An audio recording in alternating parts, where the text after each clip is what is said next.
Salut à tous et bienvenue dans Débrief Pay-Per-View.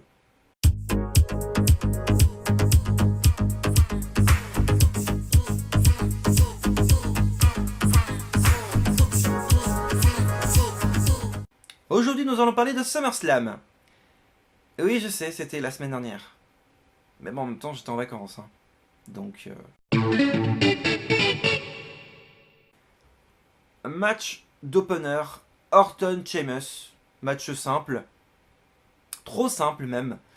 Orton qui tente de faire un RKO dès le début du match. Sheamus se barre, prend le micro pour tenter un speech. Gagner du temps certainement pour rallonger la durée du match. Clairement le match est clairement un match de tennis. Un coup Orton attaque, un coup Sheamus attaque. Clairement ça me pose problème. Le match est très loin d'être rythmé.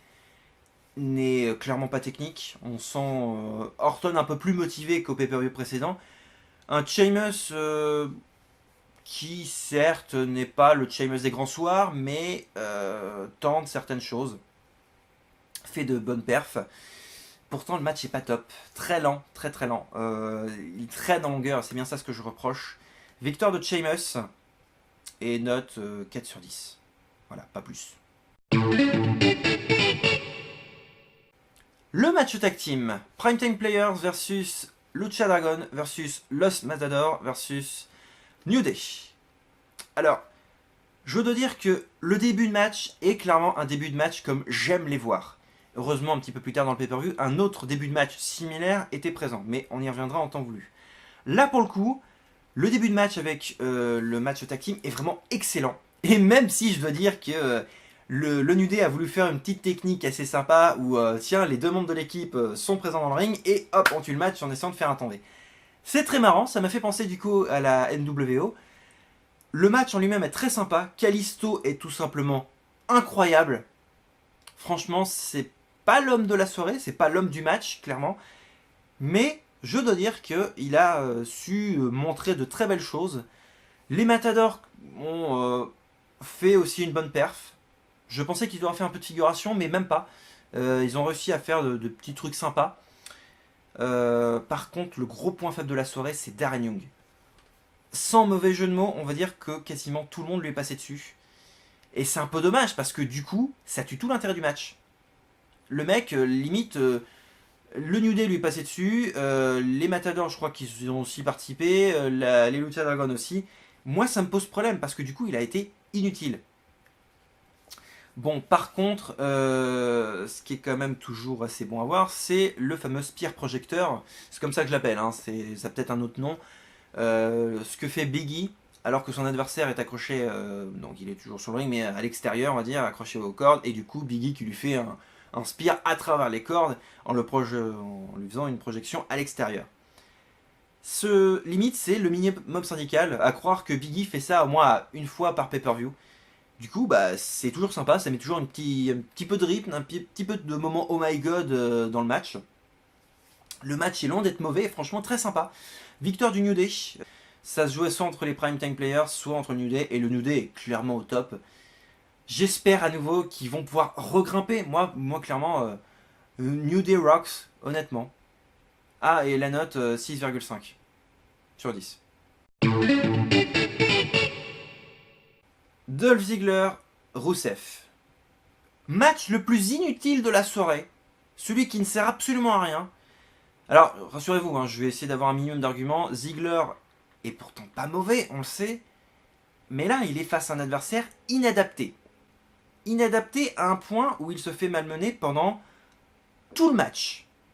Et Rusev, clairement, ne sert pas à grand-chose. D'ailleurs, je ne comprends absolument pas pourquoi avoir fait son changement de gimmick. Pourquoi être passé de russe à bulgare?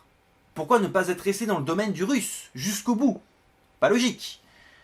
Donc du coup, bah, match inutile, inintéressant, non rythmé, lent, très très lent. Et en plus, ça finit en double count out, donc pas de vainqueur. Double compte à l'extérieur. Non, 2 sur 10. Vraiment, rien pour sauver le match. Bad News Barrett ou King Barrett, appelez-le comme vous voulez, et Stardust face à Stephen Amell et Neville. Et je dois dire que Stephen Amell, malgré que ce soit un guest, il est pas mauvais du tout. Il est loin d'être mauvais, franchement. Il est plutôt bon. C'est plutôt agréable de le voir sur un ring. Et honnêtement, bah, il est plutôt bon. Neville, forcément, a fait de très bonnes perfs. D'ailleurs, le saut du turnbuckle de la part de Stephen Amell sur Bad News et sur Stardust, qui était du coup sorti du ring, donc à l'extérieur du ring, donc il atterrit du coup sur les deux catcheurs. Pour un guest, alors, moi encore une fois, je relativise, c'est pas mauvais, c'est loin d'être mauvais. Et du coup, Stardust fait vraiment le méchant de comics, il le fait super bien, il exagère certes un peu, mais il est très loin d'être mauvais. Et je trouve ça triste d'avoir attendu le décès de son père, une légende du catch, pour enfin mettre en avant Cody Rhodes. C'est vraiment dommage. Pourquoi ne pas l'avoir mis en avant avant? Qu'on m'explique. Du coup, le match étant, en tout cas je relativise, pas dégueu à voir, plutôt sympa, pour moi il a clairement au-dessus de la moyenne, 6,5 sur 10. Et certes l'intérêt c'est de voir Stephen Amell sur un ring de catch, mais encore une fois, il est loin d'être mauvais. Il est très loin d'être mauvais. Sincèrement, il est plutôt bon, j'ai envie de dire. Pour un guest, je précise. Parce qu'en guest précédent, rappelez-vous, on a eu Mario Menounos, on a eu Snooki, et c'était très très loin d'être bon. Là, pour un guest, c'est plutôt acceptable. Et je dois dire que ça valait le coup. Pour moi, clairement, c'est une des attractions du pay-per-view, honnêtement. Et je suis plutôt fier et plutôt content d'avoir vu ce match, honnêtement. Big Show, Ryback, The Miz pour le titre intercontinental. Oh non, sincèrement, non, sincèrement, ça arrive à être aussi chiant que Rusev Ziggler. Vraiment. C'est un peu mieux, hein, parce que le Miz est là, clairement, et qui relève le match. J'ai l'impression que malgré tout ce qu'il fait, il essaye vraiment de donner un peu de piment au match, honnêtement. Même si on sait que c'est pas lui qui allait remporter le match, bah, il allait faire de la figuration, mais il a fait de la bonne figuration.